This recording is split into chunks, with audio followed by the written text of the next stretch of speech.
Kalau menurut gue, yang perlu dilakukan sama anak muda itu cuma untuk cari tahu sebenarnya dia tuh passionnya tuh di dunia apa, minatnya di dunia apa. Habis itu dia dalamin dan berkarya aja karena nanti pasti akan ada dampaknya sama kotanya. Kalau lu hanya ngikutin apa yang pasar minta, lu nggak akan bisa mendikte pasar.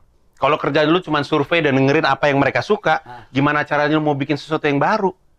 Yes, listener, ketemu lagi sama Rico CPR kali ini sama Kamal Rashid. Yes, kita kita sekarang baru mulai yang namanya ngobrol bareng Panji Pragiwaksono.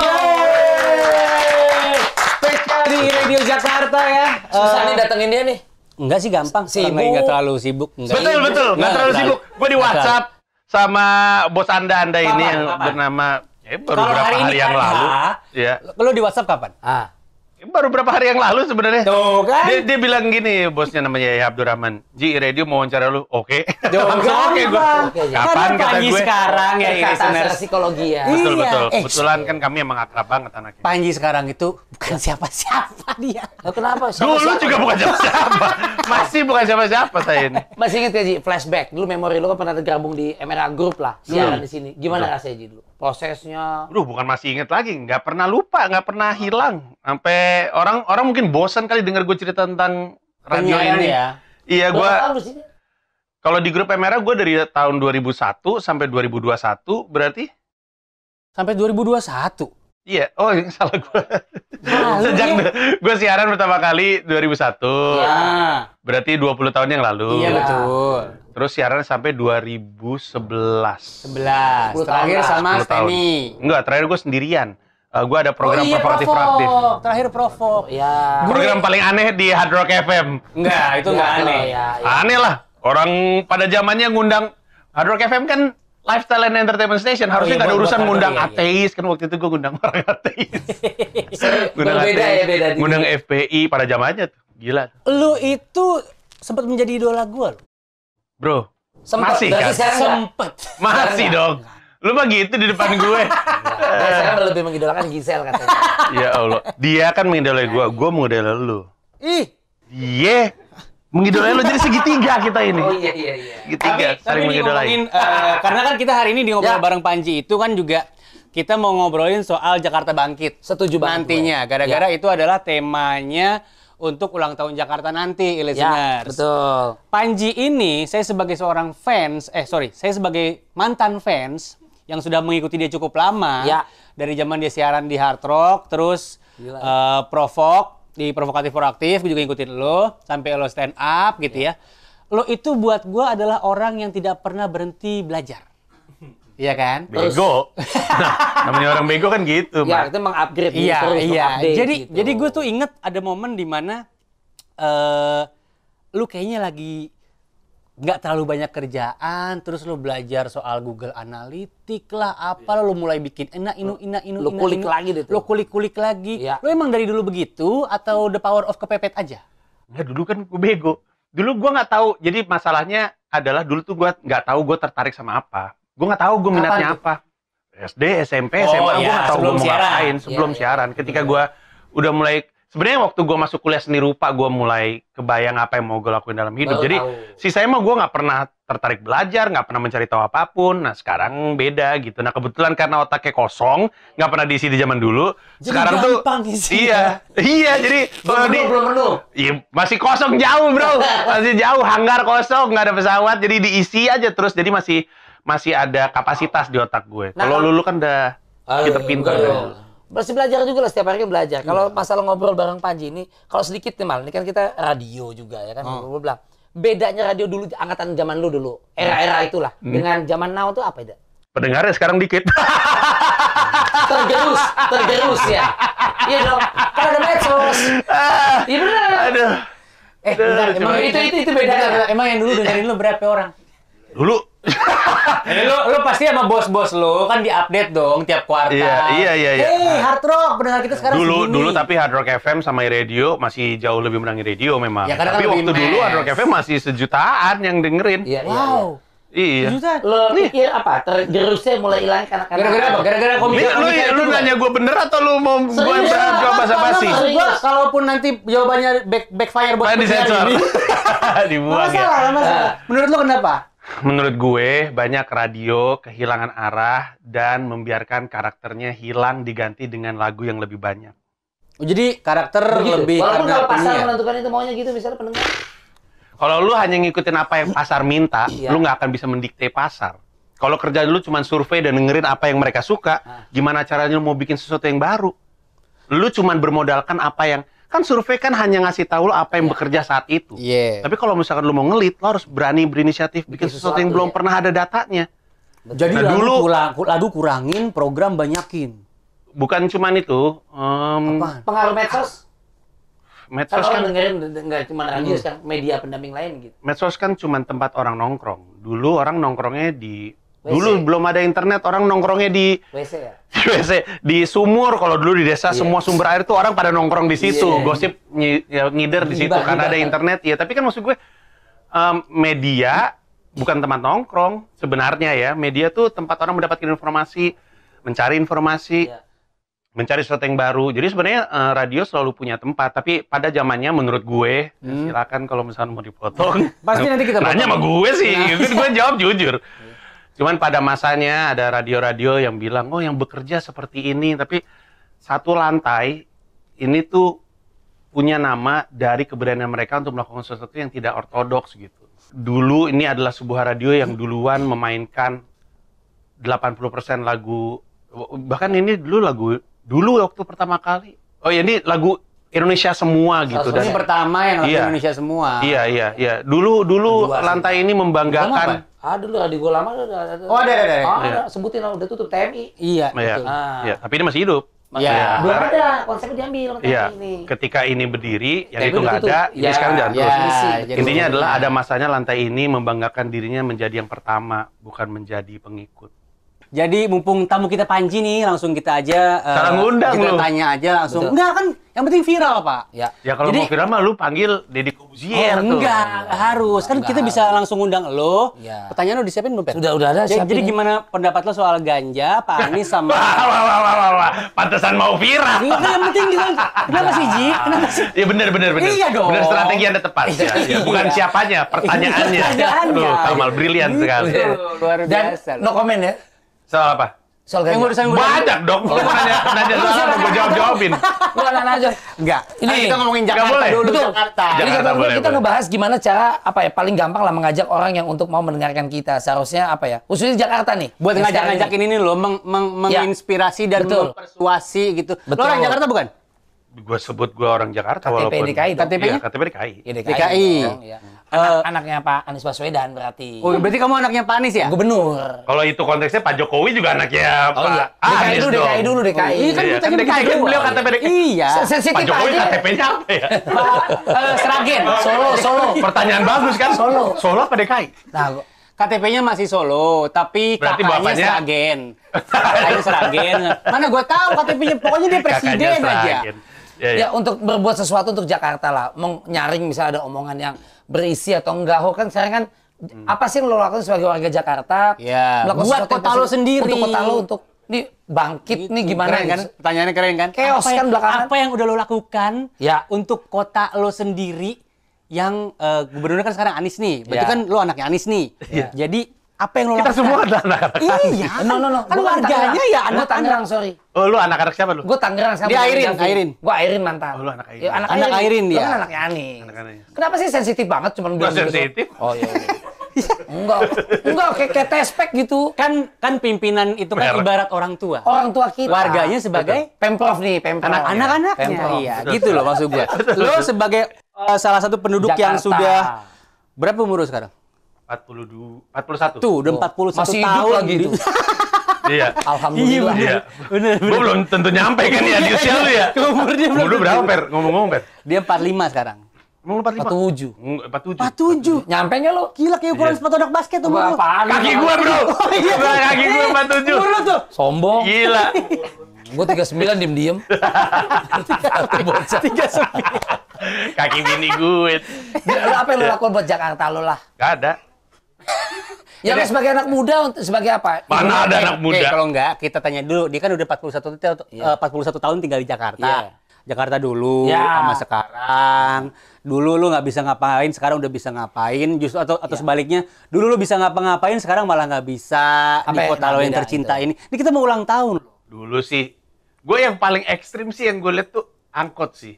Angkot sama bis. Gila zaman kita ada, angkot masih ada. Cuman dulu tuh kan, dulu kan kita naik Kopaja tuh bro, kaki cuma seperempat di ujung, lu pegangan terus Kopajanya begini, sepanjang perjalanan miring gitu. Sekarang udah nggak kayak gitu kan, udah ada Transjakarta, udah ada MRT, transportasi beda. Angkot yang duduknya depan-depan gimana tuh? Iya, sama. Sekarang juga masih kayak gitu. Cuman sekarang nge-tap kan, udah bukan pakai kenceng lagi. Kalau dulu kan mau turun, tok gitu.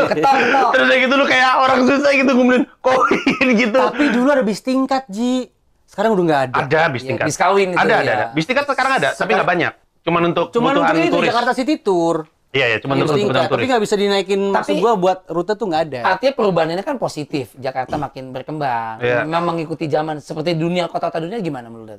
Ya, kasihan aja kita baru punya MRT sekarang, tapi nggak apa-apa lah gitu. Maksud gue. Daripada enggak. Kita ngerti kenapa kita ketinggalan, karena kan ada negara-negara kayak Inggris atau kota London sama New York itu kan bikin transportasi bawah tanah karena mereka punya salju yang ekstrim, kendaraan nggak bisa lewat atas, jadi mereka mau nggak mau alam membuat mereka terpaksa mikirin soal itu. Kita kan kondisinya enak banget di negara tropis. Iya, betul. Cuman tetap telat untuk bisa punya kayak gini, tapi nggak apa-apa, maksud gue udah enak, sekarang ada LRT, lagi dibangun lagi, yaudah nggak apa-apa.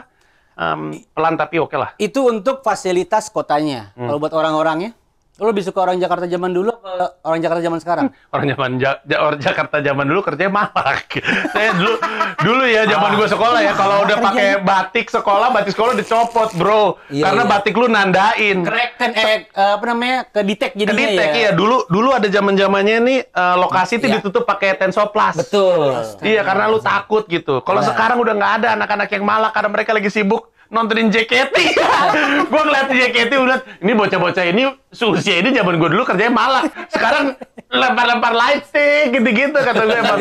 Eranya udah berbeda banget sekarang mereka. Iya. Apa yang mesti dilakukan kalau gitu buat anak sekarang melakukan sesuatu yang positif lah buat kotanya lah minimal? Kalau menurut gue ya, nah ini masuk ke jawaban serius nih. Anda bercanda mulu. Kalau menurut gue yang perlu dilakukan sama anak muda itu cuma untuk cari tahu sebenarnya dia tuh passionnya tuh di dunia apa, minatnya di dunia apa, habis itu dia dalemin dan berkarya aja, karena nanti pasti akan ada dampaknya sama kotanya. Kalau misalnya dia suka sama sepeda gitu, kalau dia niat sama sepeda, dia habis itu nanti akan kepikiran untuk mengadvokasi jalur sepeda misalnya. Kalau dia suka sama olahraga, sepak bola atau basket, kalau memang dia dalam banget di situ, mungkin dia juga jadi akan menghidupkan semangat berolahraga basket di Jakarta sehingga memaksa pemerintahnya untuk nambah fasilitas. Beneran deh, lu nggak perlu terlalu peduli sama politik dan segala macam. Lu cuma perlu tahu gue nih cintanya apa ya dan dalemin gitu. Nanti kalau lu dalemin pasti akan ada dampaknya juga ke kotanya. Gue kan melawak nih, gue cuma seneng melawak doang. Tapi kan nggak bisa dipungkiri ketika gue melawak untuk warga Jakarta, kan ya warga Jakarta juga yang seneng gitu. Padahal gue cuma ngedalamin dunia yang gue suka.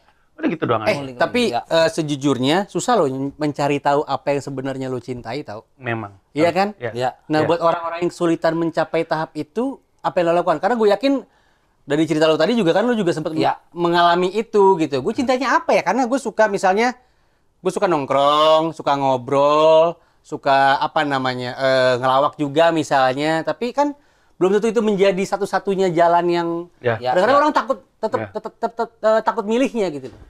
Orang nggak tahu makanan favoritnya apa kalau dia seumur hidup cuma makan nasi goreng. Habis itu kalau dia cuma Tapi itu makan kesukaan Obama loh. Bakso juga. Iya, betul. Sate. Obama. 3 doang itu. Iya. Obama suka just juice. Ya enggak tapi itu beda.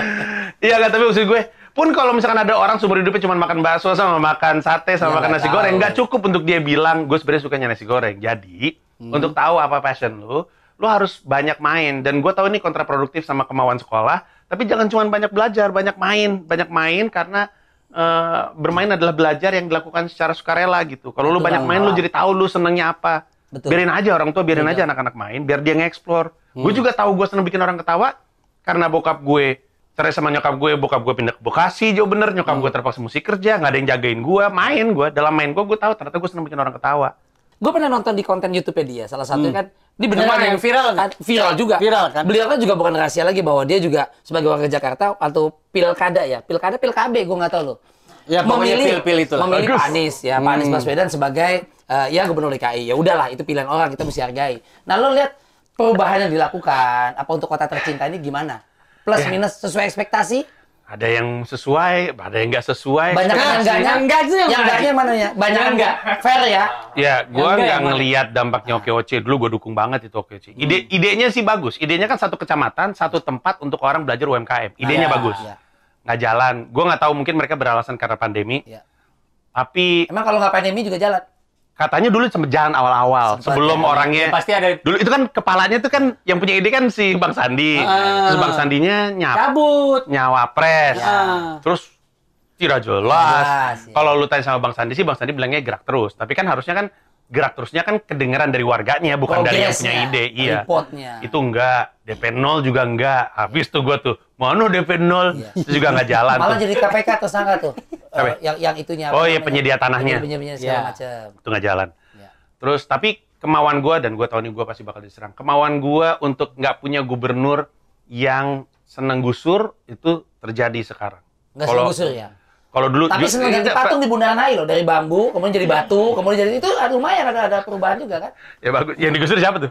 Enggak, batu-batu kan dana yang digunakan adalah gitu. Iya ada. Ada perkembangannya di situ. Ya kalau misalkan itu dananya salah juga ya dikusut aja. Kalau emang ternyata dia ini mah diizin aja. Dua aki-aki berantem. Iya. Nah, tapi gini, kita fair-fairan aja ya. Gue terima resikonya. Fair-fairan. Zaman sebelum ini, hampir seminggu sekali lu ngeliat ada warga bentrok sama aparat karena rumahnya disegurus segala macem. Ya.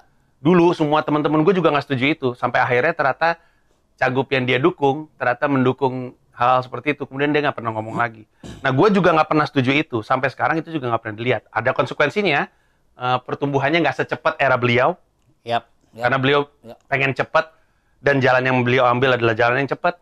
Dan kalau misalnya lu mau pakai jalan dialog tentu jadi lebih lambat. Tapi itu adalah konsekuensi yang gue mesti ambil. Terus yang kedua, yang gue suka banget adalah orang nggak ngeh kali udah nggak pernah ngeliat angkot ngetem. Pasti nggak ngeh. Padahal dulu kita komplain gara-gara angkot ngetem. Kenapa angkot nggak ngetem? Karena angkot sekarang dibayar per kilometer mereka jalan, bukan per penumpang. Kalau dulu mereka ngetem karena mereka nunggu penuh dulu. Secara umum kali ya. Karena depan masih. Ya kan, lu nggak ngelihat ada Jaklingko-nya. Enggak kalau ada Jaklingko, makanya kalau belum, harusnya di Sarinnya juga gabung aja ke Jaklingko. Semua angkot di Jakarta lu lihat kosong. Jalan terus kosong. Lu nggak kenapa? Karena mereka dibayar per kilometer. Jadi mereka harus jalan. Karena mereka nyari duitnya dari kilometernya. Habis itu dibayar pakai tap gitu. Untuk yang Jaklingko tapi ya? Semua yang Jaklingko ya. Iya, semua yang Jaklingko kan? Si gubernurnya mesti nyamperin pengusaha angkot rute itu, negosiasi masuk, gabunglah ke Jaklingko. Nah, kan negosiasinya ini butuh waktu dan nggak semuanya. Ini mungkin banyak yang nggak tahu loh. Jadi terima kasih untuk Panji sudah menginformasikan bahwa ada angkot yang Jaklingko dan non Jaklingko. Ya kan berarti kan? Betul. Nah, yang dekat rumah gue berarti yang non Jaklingko karena dia masih ngetem. Iya, di angkot rumah gue juga mungkin non Jaklingko. 70, enggak. Udah Jaklingko. Iya, 75-80% Jaklingko. Cuma jadi udah nggak ada yang ngetem. Nggak ada yang ngetem. Pokoknya lu ngeliat ada stiker Jaklingko pasti kosong tuh angkot tapi gerak terus karena mereka dibayar.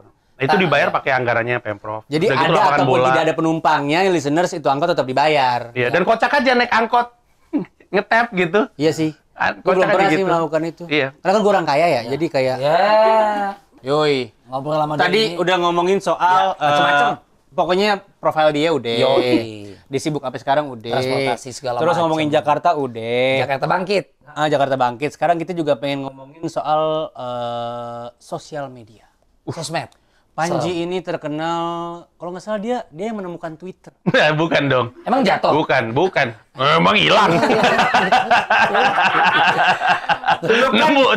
Lu kan main naruh Twitter di jalan. Lu kan sangat amat aktif di sosmed. Termasuk berita-berita viral soal lu kan berawal dari cuitan-cuitan lu kan sebenarnya atau postingan-postingan lu. Ketika lu posting-posting itu, gue pengen tahu maksud gue lu udah tahu nggak sih kayak udah ada feeling nggak sih konsekuensi ya? Kayaknya bakal berisik nih. Rame? Oh enggak. Tapi gue nggak peduli, atau gue tetap memang posting. Sengaja atau gimana? Atau lo nggak ada pikiran sama sekali? Itu ranah publik gimana? Kadang gue bisa menyangka ini akan rame, kadang gue nggak nyangka rame. Kalau lu udah menyangka itu bakal rame, tetap lo posting nggak? tetap posting kalau pengen mah. Kalau yang nggak nyangka, yang ada kasus sebutin satu aja, Mat. Yang tweet 0044. Gua nge-tweet 0044. Itu nggak nyangka, gue nggak nyangka. Masa nggak tahu lu?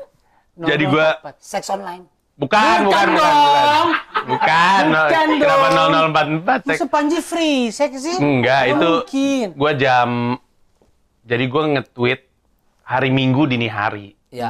Gua habis jam 00.44. Enggak, gua habis nge-WhatsApp urusan kerjaan ke grup WhatsApp. Oh iya tahu. Ya gua tahu. 0044. Gua tahu. Emang itu hashtagnya 0044? Enggak, habis itu gua bilang, "Duh, ngapain?" Dan gua nge-tweet setelahnya mungkin 0046 atau 0048 gua bilang ngapain sih gua nge-tweet nge-WhatsApp urusan kerjaan jam 00.44 pagi hari Minggu lagi. Ya. Nah, itu rame. Gue juga nggak ngeh bahwa itu akan rame. Tapi rame siangnya. Besoknya siangnya tuh rame. Ya, karena teman-teman lo juga akhirnya ikut komentar. Siapa teman-teman gue kemana? Ernest ikut-ikutan, menanggapi gitu-gitu. Apa sih yang dibahas emang kalau sekedar itu? Soal ini kan yang jam kerja kan? Iya kan? Pokoknya mereka ngomelin gue, bilang bahwa emang gue bos bangsat katanya. Nggak enak, toksik, gitu-gitu. Ngapain? Weekend tuh harusnya dipakai untuk istirahat, bukan untuk kerja gitu. Itu rame banget, itu rame di... Itu nggak nyangka lo bakal... Nggak nyangka, orang... Gimana sih? Kan kita suka positif ya? Tengah malam gitu. Itu vibe-nya positif juga sebenarnya ketika lo tweet ya? Vibe-nya ngeluh aja, orang Twitter pada umumnya ngeluh. Gue mengomeli diri gue sendiri, aduh ngapain sih gue WhatsApp urusan kerjaan jam segitu. Orang suka, tweetnya tuh kayak gini, orang suka mikir kerja sama pelawak tuh enak. Padahal nggak enak kerja sama gue udah suka ngomel, demanding, gue suka memaksa, I demand the best out of my employee, gue bilang kayak gitu.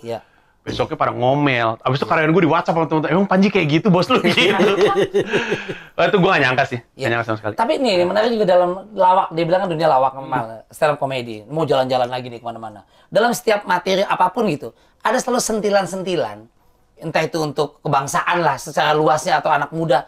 Itu emang lo niatin, atau ada satu panggilan jiwa lo yang buat, gue mesti melakukan sesuatu nih di dalam dunia gue ya, konteksnya ya, kepada anak muda yang gue sampaikan nih. Nah, lu gimana itu? Nggak ada. Seorang pelawak itu sebaiknya, tapi gue nggak mau mewakili semua orang. Tapi seorang pelawak itu sebaiknya ketika naik ke atas panggung adalah karena dia pengen bikin orang ketawa, bukan karena dia pikir dia mau mengubah Indonesia. Iya. Itu tuh bukan pekerjaan yang tepat. Pengen bikin ketawa. Pelawak tuh rumahnya salah gitu. Lu lucu karena lu salah gitu. Donald Duck itu lucu karena dia marah-marah mulu. Dia iri orangnya. Iya benar. Dia pecundang. Iya.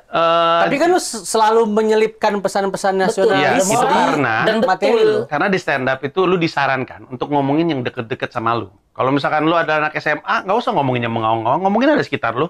Guru lu, kantin lu gitu. Nah, karena umur gua 40-an dan yang gua baca adalah dunia itu, teman gua juga orang-orang dunia itu, akhirnya itu yang dekat sama gua dan itu yang gua bahas karena gua ketemu lucunya di mana.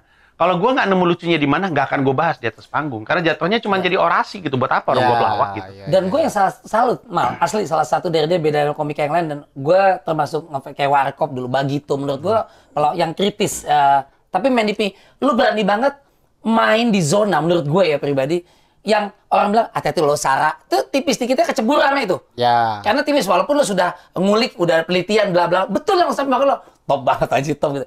Tapi lo berani banget main di pinggiran itu, di mana orang Indonesia nggak semuanya belum terbuka loh, yang kadang-kadang dengan kebodohan dan kenoraannya, apa sih Panji norak gitu. Lo kok berani banget main di pinggir itu juga. Dan lo nggak kapok-kapok juga ya maksud pasti gua. Intimidasi, wasak yang aneh-aneh udah. Harusnya kan setiap orang besar pasti punya haters yang banyak juga. Tapi menurut gue sebagai orang awam, sebesar-besarnya orang, perbandingan haters sama fansnya itu 80%, 20%. Jadi kan tetap banyak dong 20%. Nah kayaknya kalau buat Panji tuh 50-50 deh. Jadi kayak fansnya gocap, hatersnya gocap. Nah, dan lo kayaknya gak ada masalah. Pengaruh main di zona yang tadi gue pikir pinggir jurang itu nggak sih? Gara-gara itu pasti kan. Tapi emang seksi lo angkat itu emang. Nggak, gue berani itu adalah kalau lu ngeliat sesuatu, lu tahu resikonya, terus lu sempet gentar, tapi lu bisa atasi, itu namanya berani tuh. Kalau gue tuh enggak, gue tuh bego. Itu kayaknya jadi thumbnail ya. Coba ulang. Berani itu adalah.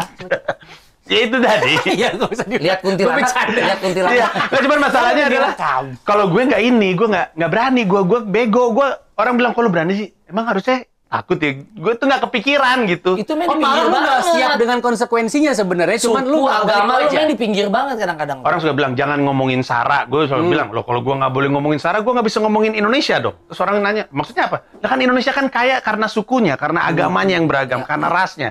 Karena antar golongannya yang kaya. Nggak bisa ngomongin Sarah, nggak bisa ngomongin Indonesia. Tapi kan ada yang intoleran, Pan. Ya kan dia nggak nonton lawak gue.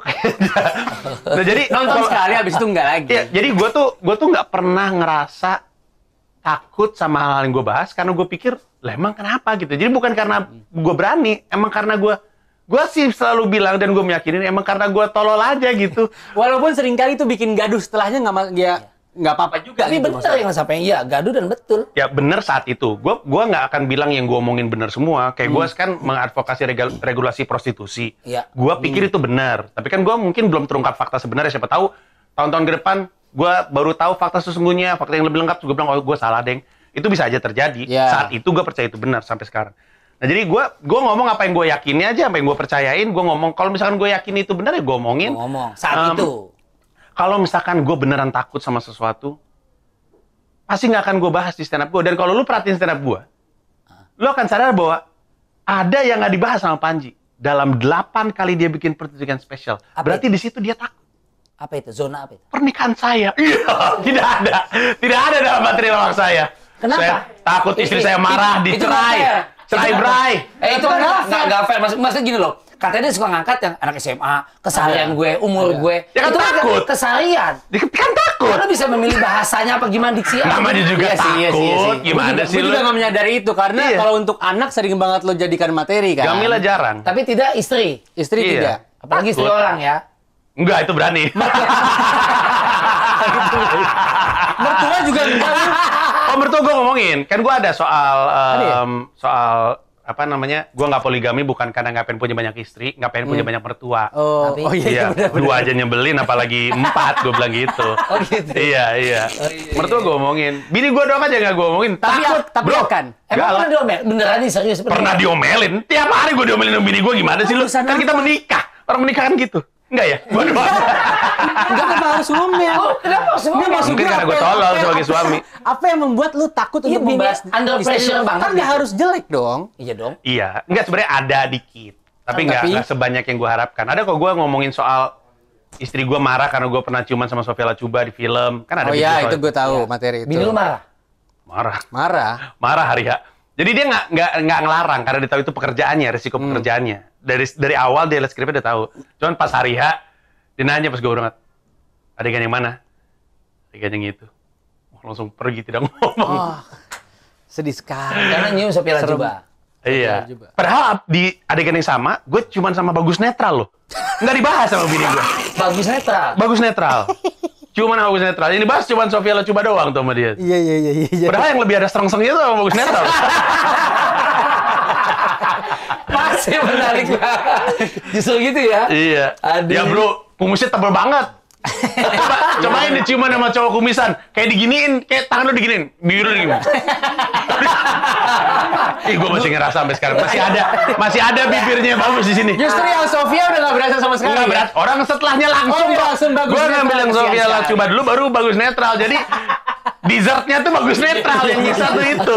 Emang bangsa kayak Anggi Umbara. Ini gara-gara. Udah gitu yang bikin gue sebel adalah buntut-buntut disensor. Ngapain beneran ciuman kan? Dia kan trauma. Si Bagus. Dua-duanya disensor, iya. Iya, ngapain ya? Ngapain beneran ditempel ya kan udah bikin rusak pernikahan. Syuting biasanya begini. Ini beneran enggak. Ini kan profesionalisme. Nempel. Total bro, gua kan Joaquin Phoenix Indonesia. Luar biasa. Gila banget nih video nih. Nanti kita bahas. Balik lagi. Dari tadi belum bertepuk tangan tahu, kesian loh segmen 4. Anji loh ini, dia tuh jadwalnya longgar loh. Harus dihargai. Padat maksudnya padat. Iya. Ini kalau satu tayangan nih ngalahin acara lapor pak itu lapor pak. Ji, ini yang menarik lagi, lu nggak bisa dipisahkan di Jakarta Bangkit ini. Selalu lucu. Lu menyalipkan orang. Ada banget.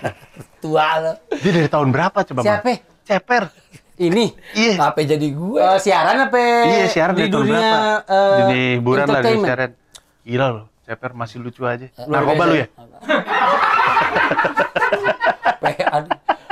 Kan dia nanya, lah kalau iya bilang aja dia mau legalisasi ganja. Ya nggak susah. Rame lagi ntar. Oh iya, nggak usah ya? Yang menarik dari dia nih, dia bisa Jakarta Bangkit. Banyak yang orang dilakukan ya, teman-teman listeners mungkin bidang-bidangnya macam-macam. Salah satu dia dengan komedi kan, dengan stand up komedi. Pasti. Dan bentar lagi stand up komedi akan keliling dunia, bukan keliling Jakarta. Iya betul. Katanya apa namanya? ada yang unik juga dari si Komode Kumoiwoe.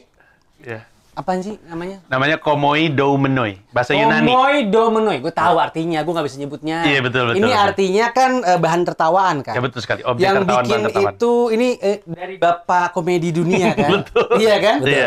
Bisa dilihat di Wikipedia. Iya, bapak ini kan jurnalis. Jurnalis gitu. Di sini Pak, ini baca. Jurnalis. Ada. Jurnalis. Yang menciptakan itu istilah ini adalah Tuhan. Aristoteles. Betul. Iya kan? Iya. Aristoteles. Iya. Terus lu minta kertas gue. Iya, saya baca sedikit dulu.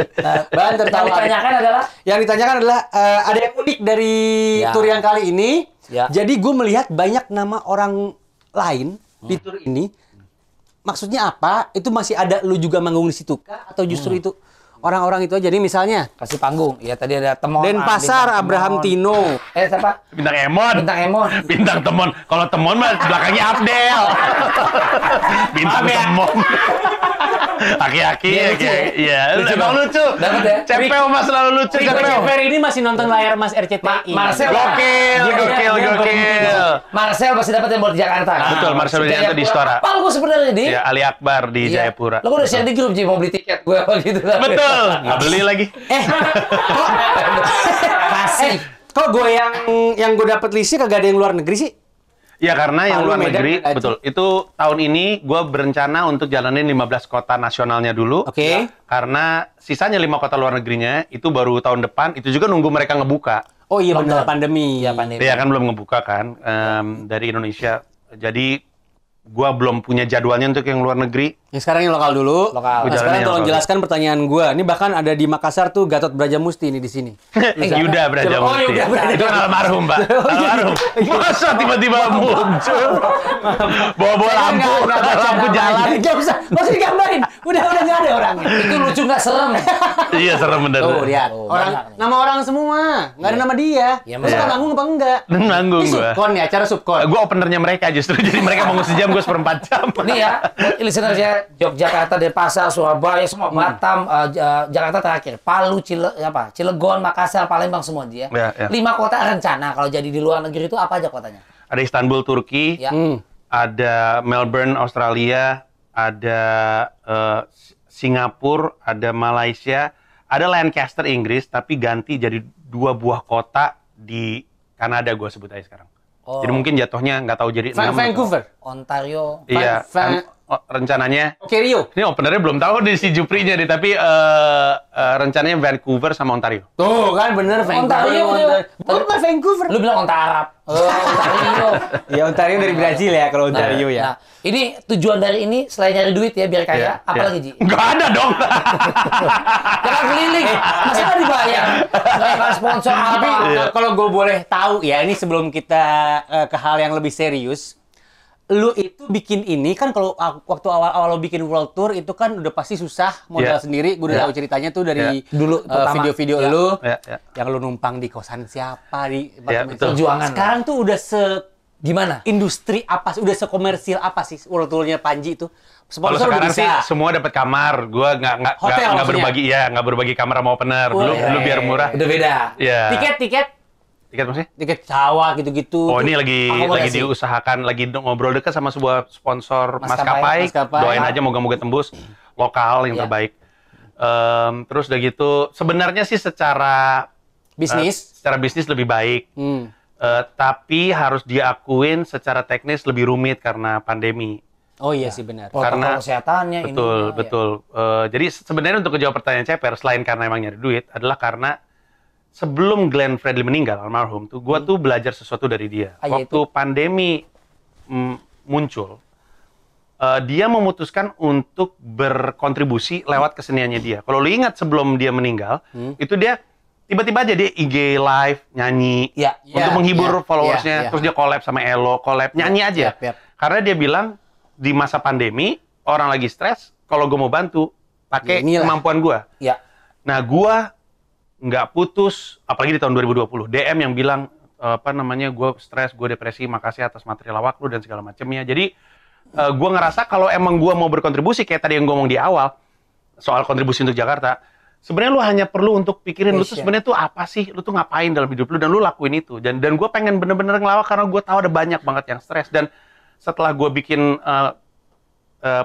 tour dengan protokol, gue tahu udah mulai agak-agak kodiannya, semua orang bilang protokol ketat, tapi gue jamin siapapun yang nonton video ini, lu masuk ke tersinggungolepanji.com, lu download protokol kesehatan gue, tunjukin satu acara di Indonesia yang lebih baik daripada itu.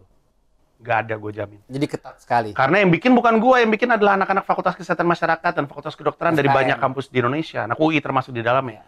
Jadi kita begini juga udah menjalani protokol kesehatan ya, before kita syuting ini. You know what I mean? Nanti di sini ada titik merah terus syuting ini dilakukan. Ya, kita sudah antigen, udah PCR, jadi kita bisa lebih begini kan gitu. Oh jadi gitu ya? Iya, jadi menurut gue baik sekali, dan karena ketat, jadi kan banyak yang ngomel kan, walaupun vaksin kenapa harus tetap ngasih lihat PCR negatif atau antigen negatif gitu. Karena vaksin nggak menjamin lu nggak kena penyakit gitu.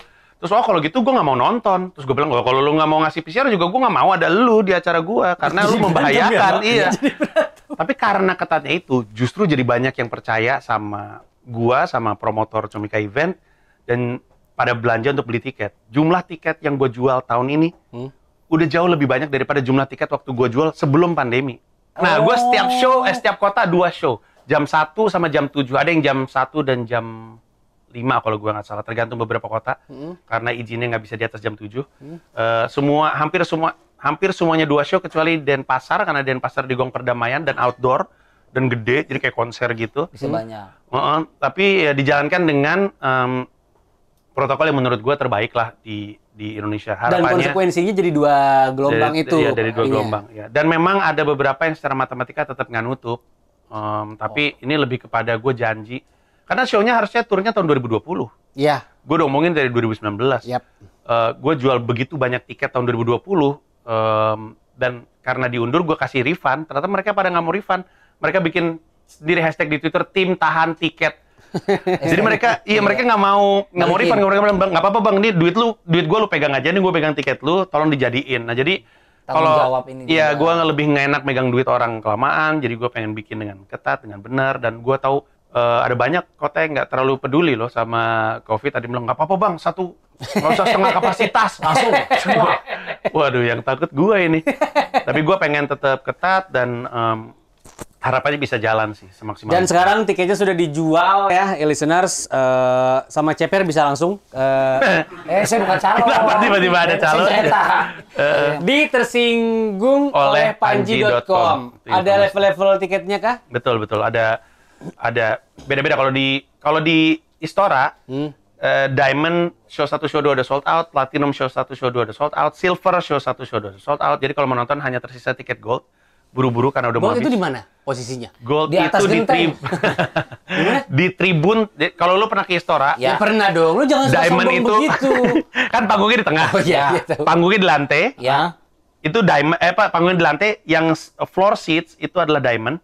Yang di tribun tapi paling bawah adalah Platinum, di atasnya Gold, di atas banget pojok-pojok Silver. Oh iya. Yang di FX kelas apa itu yang di FX nunggu? Itu kelas nunggu jebolan. Jebolan. Ya kalau misalkan menonton di Istora, tersisa tiket Gold untuk. Dan tinggal di situ kan? Cuma platform untuk beli tiketnya tinggal hanya di tersinggungolepanji.com. Tersinggungolepanji.com. Karena nanti lu pilih aja lu mau nonton di kota apa, klik nanti diarahin untuk beli tiketnya. Ya. Harapan besar lu, Ji, sebelum kita ngobrolnya ini kan sebenarnya masih panjang, pengen sebulan lagi, Ji.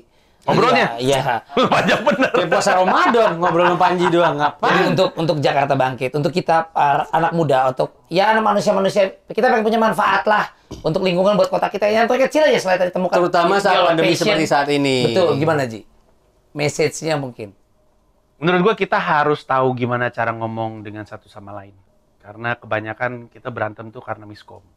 Kalau kita nggak habis waktu karena berantem, mungkin kita udah mencapai begitu banyak hal. Iya. Jadi, kenapa kita masih kagok untuk ngomong satu sama lain? Karena sejujurnya, kita baru kelihatan perbedaan satu sama lain belakangan ini. Kita merdeka tahun 45, tapi baru boleh jadi diri sendiri setelah Soeharto turun 98. Ya, reformasi ya. Setelah 98, orang baru mulai muncul warnanya. Habis itu kita baru ngeliat, ternyata dia warnanya ini, terus agak kaget gitu, dan masih agak bingung. Ini masih lari juga ke intoleransi tadi. Betul. Salah satunya. Betul. Intoleransi bukan cuman karena aspek-aspek yang sifatnya radikal ya, tapi lebih kepada lu punya pendapat, gua nggak setuju, terus gue maki-maki. Padahal kan dia setolol-tololnya pendapat kan terserah ya, namanya juga pendapat dia gitu. Nah, boleh nggak pakai tolol nggak barusan ngomong? Blow on lebih baik. Dan ini goblok sih. Jadi menurut gue kita terlalu kagetnya sih. Ya masih kaget dan memang masih terlalu muda untuk tahu gimana cara ngomong satu sama lain. Ya, tapi sebenarnya kalau kita ngomongin dari masa reformasi itu udah cukup lama loh. Menurut masih kurang tuh waktunya. Kurang. Amerika Serikat merdeka 1776, bro. Amerika Serikat kan bule, Ji. Kita lebih baik. Warna kulit kita lebih eksotis. Butuh 1000 atau tahun untuk menjadi begitu. Menurut gua, Amerika yang merdeka 1776 aja kalah cepat sama kita untuk punya perempuan presiden pertama. Betul. Jadi sebenarnya kita tuh arahnya udah benar. Cuman kita butuh waktu aja untuk belajar gimana caranya bergaul satu sama lain gitu. Kalau olahraga ya, nggak tahu gimana ceritanya. Kalau olahraganya sendiri atau berdua tuh biasanya kita berprestasi. Giliran yang bergerombol gitu, kayak sepak bola, voli, basket. Ya, susah banget untuk berprestasi. Kayak seakan-akan kesannya kalau misalnya kita dalam keragaman tuh masih nggak nemu jalan untuk bersatu. Makanya kita happy banget waktu perahu naga. Emas waktu itu apa Asian Games ya? Iya, Asian Games. Karena itu di luar itu rame-rame dan bisa berhasil gitu. Jadi kalau pertanyaannya itu menurut gue jawabannya adalah mari kita memilih untuk jadi jembatan di antara perbedaan yang memisahkan ketimbang pasang tembok gitu. Coba aja untuk gimana caranya kita bisa mempersatukan individu dengan individu lain. Jadi lebih banyak ngobrol. Lebih banyak ngobrol dan lebih banyak berteman. Daripada curiga. Betul. Iya kan, komunikasi yang Gua pernah bilang di stand up gua, orang yang bilang ganyang Malaysia pasti nggak punya teman orang Malaysia. Karena dia punya satu aja teman orang Malaysia nggak akan kepikiran kayak gitu. Terus yang bilang, "Oh, Cina itu bangsat," pasti nggak punya teman orang Cina. Karena kalau dia punya teman satu aja sahabat, dia nggak akan berani ngomong kayak gitu. Dan itu berlaku untuk semuanya. Kalau lu banyak berteman, akan lebih bisa mencoba untuk memahami dan lebih minim konflik. Dan berani bersuara gitu anak muda Jakarta mungkin kalau sesuatu yang benar, yang baik berani. Gue rasa sih sekarang sosmed membuat itu sudah jadi setting defaultnya gitu. Orang udah pada nggak ada yang nanya aja pada berpendapat. Iya. Cuman ketika beda pendapatnya, nah ini nih yang kan bisa aja beda pendapat tapi nggak berantem gitu. Iya. Tersinggung nggak apa-apa karena refleks kan.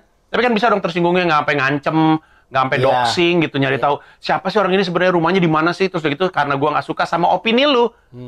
Terus gue kasih tahu si Kamal nih rumahnya di sini, ibunya namanya ini, anaknya sekolah di sini, kan sering banget terjadi di sosmed. Persekusi. Dan lu kafir, lu masuk neraka. Mau punya tiket surga, mau apa lu? Iya, misalnya begitu. Misalnya harus, itu yang ngeri. Harusnya nggak harus kayak gitu. Itu yang ngeri. Cuman ya kalau beda tersinggung ya udah. Terakhir, lu setuju ada anggapan begini, Ji? Hancurnya suatu peradaban, suatu negara itu bukan karena banyaknya orang jahat, tapi diamnya orang baik. Orang jahat sih gampang kata gini, oh ya lu penjahat nih umpama, ditangkap udah penjara selesai. Tapi jangan didiemin, yuk orang baik bersuara dengan cara yang baik supaya ini menekan ini supaya jadi harmonis gitu. Ayo yang baik jangan ego yang misalnya, yang penting gue udah aman, gue udah kaya, perut kenyang, bodoh teuing. Tapi ayo bersuara dengan cara yang baik. Ada anggapan? Gue nggak gitu setuju karena sebenarnya gue nggak setuju ada anggapan orang baik orang jahat. Menurut gue itu justru tembok yang memisah. Politik tuh sering banget bikin kita bilang kita kan orang-orang baik, ayo orang baik situ, di situ orang jahat gitu. Sementara yang ditunjuk bilang gila kali lu, masa gue dibilang orang jahat, lu kali yang jahat, akhirnya berantem mulu. Siapa kita sih untuk bilang dia orang jahat? Siapa kita? Emang kita, emang planet ini isinya Avenger sama Thanos kan enggak kan? Enggak hitam putih gitu. Adanya tuh orang. Abu-abu. Kadang orang baik, kadang orang jahat. Udah gitu aja. Kadang orang yang kita cintai, yang kita anggap orang baik melakukan kesalahan, dan ketika dia melakukan kesalahan juga jangan buta. Gua berhenti untuk berpikir ada orang baik dan orang jahat. Karena itu justru yang membuat kita pecah. Setiap, apalagi 2024 nih, udah mulai rame lagi sekarang. Nah, lu lihat aja nanti di sosmed. Siapapun yang lu lihat, masih mengaku mencoba untuk menciptakan persatuan, tapi jalan yang mereka ambil menciptakan permusuhan, bohong orang itu. Dengerin, lihat baik-baik. Coba diulang, tuh kalimat bagus tuh. Di sosmed nanti, siap nih. Tapi ini beneran nih, ini mau gue ulang. Beneran. Di sosmed nanti lu akan lihat, menuju 2024. Ada orang-orang yang mengaku dia adalah orang yang pro persatuan. Tapi kalau cara yang diambil, lu sadari itu cara akan menciptakan permusuhan, bohong dia. Karena kalau misalkan emang dia peduli sama persatuan, caranya adalah dengan pertemanan, menciptakan sebanyak-banyaknya teman. Bukan bahasanya yang membuat pemisah-pemisah dan pemisah ya. Itu bisa individu, bisa individu, bisa partai dan segala macam. Iya bisa banyak. Nah, menurut gue sih orang Indonesia udah lebih baik dalam berpolitik, apalagi setelah mereka sadar ngapain gue berantem kemarin-kemarin, ternyata mereka satu kabinet juga. Iya kan? Iya. Lain kali abis itu mereka akan ngapain gue sampai segininya banget gitu. Dari keluarga ya. Lama-lama abis itu ini nanti kocokannya berubah nih soalnya. Nanti lu akan bingung sama konstelasinya. Abis itu dia akan mulai berpikir rata-rata emang harusnya gue nggak bawa emosi gue dalam politik. Iya. Dan itu akan bikin feeling gue 2024 nggak sepanas yang kemarin. Walaupun mungkin akan ada nama-nama lama, ada juga nama-nama baru. Tapi harapan gue nggak seramai itu, dan itu dimulai dari sekarang, kemauan kita untuk dialog satu sama lain. Gokil. Berteman dan ngobrol, listener. Udah itu aja. Hebat kan? Emang kita berteman nggak kalau sama dia pilihan berbeda? Contoh. Teman saya. Piala Eropa jagoin siapa satu negara? Nah ini ya, gue tuh kan susah milih negara. Piala Dunia aja gue nggak pernah punya pilihan. Terus sekarang harus milih. Habis nggak ada Indonesia. Gue bingung. Tapi gue default settingnya Inggris, karena gue nontonnya Liga Inggris. Gue cuma tahu pemain Inggris. Oh iya sih. Jadi ya.